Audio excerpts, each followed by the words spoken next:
This is going to be a fun one, folks. And I know you guys, I know you guys do not know these fighters. This is going to be a fun fight.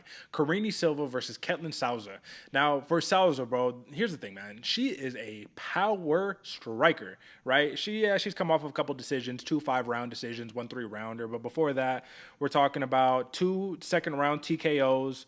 And then two more, another second round TKO and a fifth round TKO, right? She did have one loss from a familiar name back in 2019, Ariane Carnelossi. Do you remember her? Yeah, brother. Yeah. So that was a loss, and that was a body kick loss, actually, third round body kick Body loss. So kick. here's the thing: Souza is a killer, be killed fighter, and I love her for that reason, man. When you watch her fight, you can tell why she's on the scene right here and why she gets a fight like this. She's exciting and she's ready to bring it.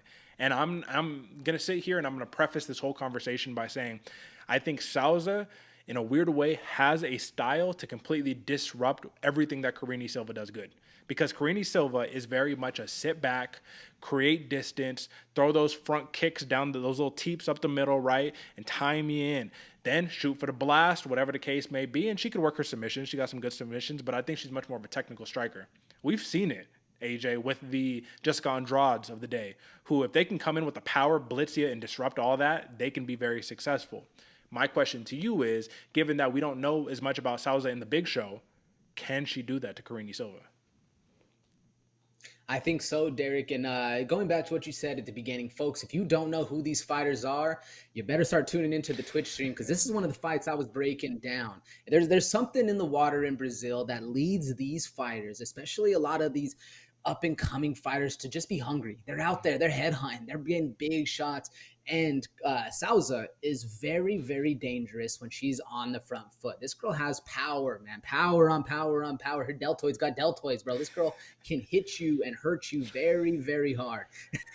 Yeah.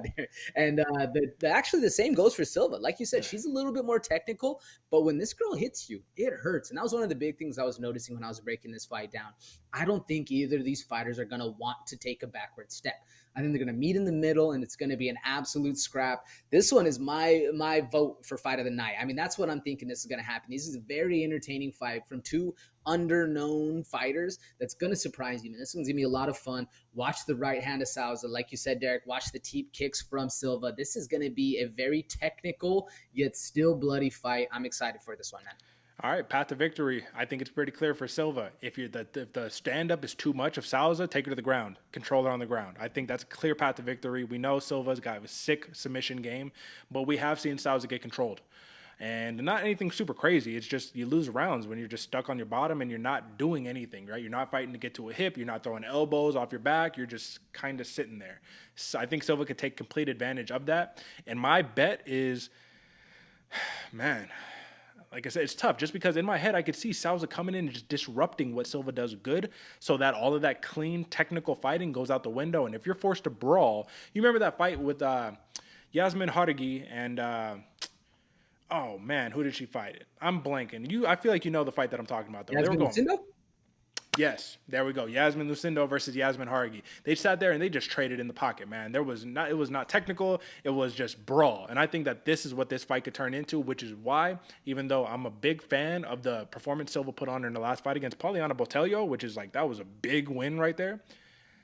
I think that minus 220 might be a little too favorable in this spot where anything can go. I think that they're treating Silva as if she's already established. Now, fair play. You got like 8 finishes in your last 10 or something like that. Fair play, right?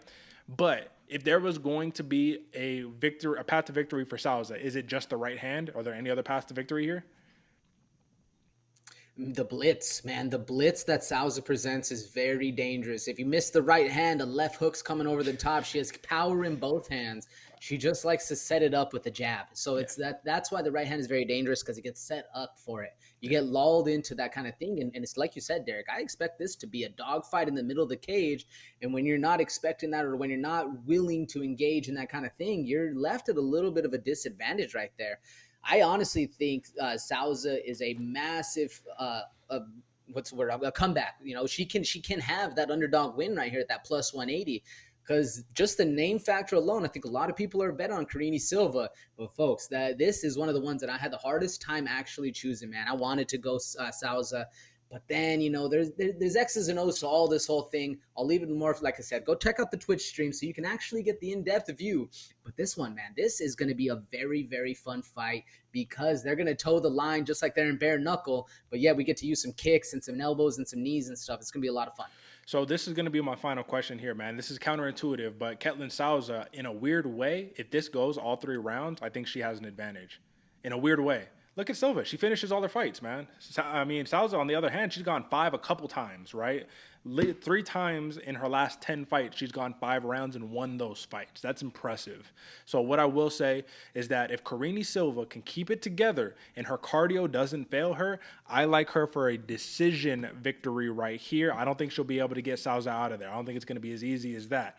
However, I do think if Souza gets the dub, I think she finishes her, bro. I think that she has what it takes to get her out of there. So I'm going to go with Silva here, but Ketlen Souza is a live dog. Give me a Karine Silva victory right here.